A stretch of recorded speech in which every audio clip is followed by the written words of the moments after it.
Salut à toutes et à tous, c'est Ars Racing, j'espère que vous allez bien. Aujourd'hui on se retrouve pour une nouvelle vidéo pour vous faire la présentation d'un moteur de chez Red. Donc c'est le R7 Evoque dont la promotion a été faite principalement par le champion Elliott Bruce. Say I'm just living life. The ones that know me.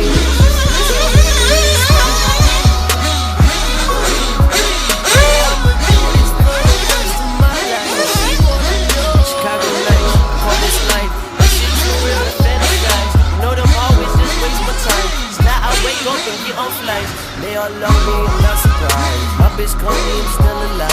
Why y'all starting, baby, you ain't trying. You all strong, I'm goddamn the hype, but tell me what's your price.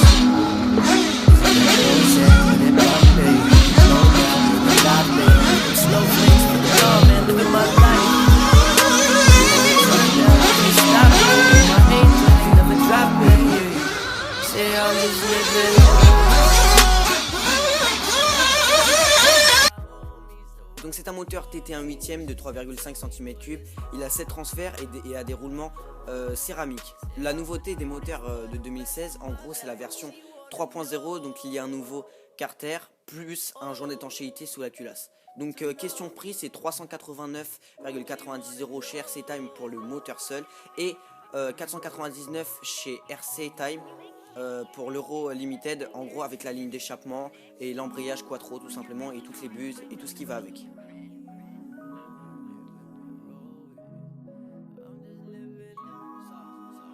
Donc voici la boîte très simpliste. Donc en fait ces moteurs Red sont fabriqués en Italie, c'est des bases de picot et ils sont conçus par Mario Rossi bien évidemment. Donc dès qu'on ouvre la boîte on voit le moteur plastifié, après en dessous de ce moteur il y a une planche de stickers, après un manuel où il y a toutes les références du moteur, vilebrequin, etc. Et là tous les conseils de réseau, d'embrayage, etc., etc. Il y a aussi les protections sur le moteur qui permet de protéger ces éléments, etc. ou de le conserver après l'usage d'afterrun. Après cela, on peut voir les deux buses de 6,5 et de 7 mm. Donc ils ont une base plate spécifique au moteur d'origine du genre Pico, RC Concept, Sonic, etc. Ils sont anodisés en rouge et ils ont deux joints toriques pour l'étanchéité. Donc ce Red R7 Evoque est un 7 transfert longue course qui bénéficie d'un roulement arrière céramique et de l'original carburateur HCX. Donc il y a beaucoup de choses à dire sur ce carburateur. Donc tout d'abord la particularité du diamètre de son embase est de 14 mm au lieu de 15 mm pour les moteurs Nova, Alpha, etc. Donc ce carburateur HCX horizontal Red Racing qui est annoncé plus performant que les carburateurs classiques. Donc ce carburateur, comme souvent en TT, est un mix entre plastique et alu, ce qui retarde le phénomène de vapor lock. Donc pour l'étanchéité, on trouve un joint torique à l'embase du carburateur et un autre qui est intégré au carter moteur. Ce qui change surtout le plus, c'est les réglages qui s'effectuent bien plus près du point de mélange. La culasse est légèrement conique, elle a 7 ailettes qui sont allongées, sa hauteur est de 34 mm, ce qui est très bas, son diamètre est de 60 mm, son poids est de 72 grammes. Donc voici l'énorme insert pour bougie turbo, donc il est très volumineux, ce qui explique la taille réduite de la culasse. Il est doté de deux ailettes de refroidissement, son diamètre est de 54 mm pour un poids de 24 grammes. A noter que la bougie est livrée d'origine. Voici le carter traité black, donc il pèse 133 grammes et en fait le carter est usiné pour dégager le passage du cardan central. Donc voici la sortie d'échappement usinée, donc elle a un diamètre de 13 mm et elle est légèrement inclinée vers le bas. Ici on peut observer le roulement céramique arrière. Là on peut voir l'usinage au niveau de l'échappement. L'usinage pour le joint d'étanchéité de la liaison carburateur-carter. Donc le bouchon est aussi traité black avec un dégagement pour permettre le passage du piston au point mort bas qu'il ne faut surtout pas oublier avant de démonter son moteur. Donc ce vilebrequin est de 14 mm avec le passage des gaz optimisé avec la patte rouge. Son poids est de 42 grammes et le passage de gaz est de 9 mm.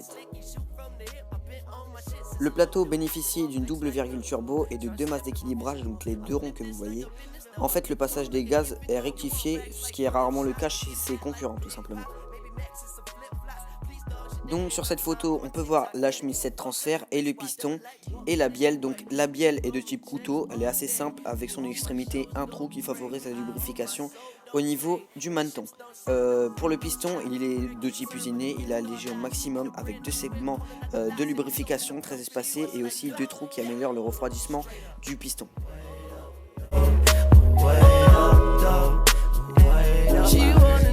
Donc mon avis sur ce moteur, tout simplement, je le trouve quand même assez cher, mais il a l'air d'être super performant.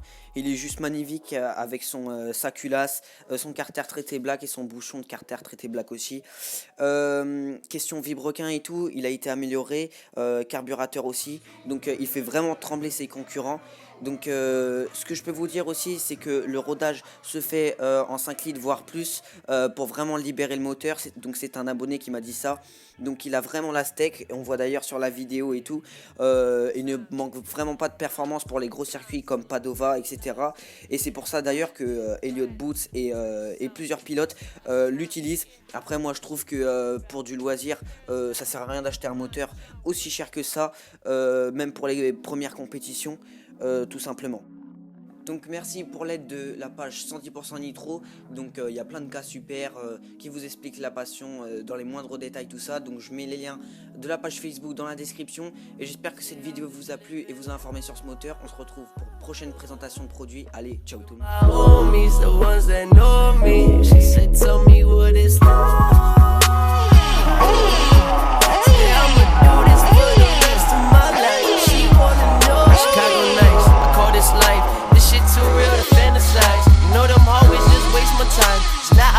up and get on flights. They all love me, I'm not surprised. My bitch called me, I'm still alive. Why y'all stalling, man? You ain't tried. Y'all strong, I goddamn the hype. But tell me what's your vice? That Prozac, but it Bombay. No, now I'm in the lobby. Need them snowflakes for the law, man. Living my life. When we turn down, you can't stop me. You're my angel, you never drop me. Say I'm just living